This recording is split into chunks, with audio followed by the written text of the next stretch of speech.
Hello, my name is Lundeen. This is my 109 project. I've been building a satellite for like around a year now with the Stanford Student Space Initiative. It's this little guy. It's launched in June. Um, but yeah, I've noticed like a really interesting problem that I don't think has been solved before, and it's very like probability focused. So here I am. Um, yeah, so there's this problem in satellites called attitude determination. It's very much solved.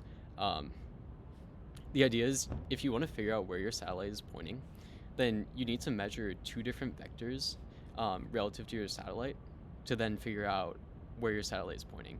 Um, so these vectors could be stuff like, for example, where's the sun or where is the magnetic field?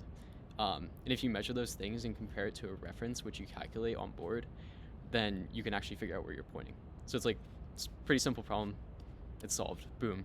Um, it turns out that for our system in particular, and many other small satellites, we're actually just operating with a magnetometer and then sun sensors to do like fast updates of our attitude. Um, these two sensors, so the sun sensors, like the name denotes, they're meant to measure where the sun is relative to your satellite, and then the magnetometer just measures the magnetic field.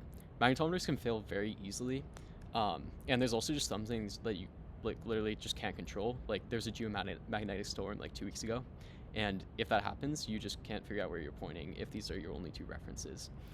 Um, so sort of I had this like inkling that there's like this one insight with sun sensors in particular, like on like how sun sensors work. It's literally just like if I shine light on this sensor, it will output a voltage. That's it. That's how they work. Yeah. Um, so one thing that I figured out is you you can figure out where the sun is, sure. And when I was previously approaching this problem for figuring out where the sun was, I was assuming like, oh, like the reflected light that comes from the Earth is actually like that's just noise. Like it's actually really unfortunate that it's there. It's really bad.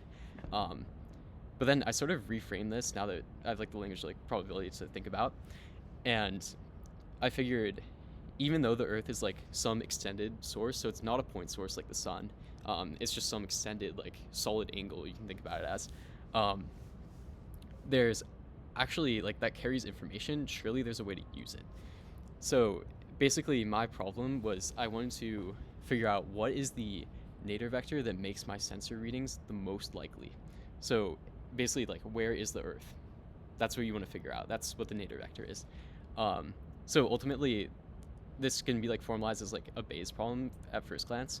So like you want to find the most likely nadir vector given your sensor readings and your other givens, and that is like proportional to basically your like likelihood that you assume that, hey, this is my nadir vector. So like, and if you assume that you know your nadir vector and your sun vector and all of that, then those priors you can actually like those like beliefs slash observations that you set, you can use a physical model to compute that forward. um, so and also one interesting thing about here is this MLE is actually not possible to solve. Like you can't take the derivative like we have in class. So what I did is I had this approach where I had like a search space which is on a sphere. So these are all of the possible vectors that you could search from if you know the angle between them is 90 degrees, and that you can figure out from orbital mechanics, which is very, very useful. Um, and then I was like, basically, let's figure out where we search. Let's try each candidate, see the likelihood, take the max. And then we do it again, but now on a smaller surface.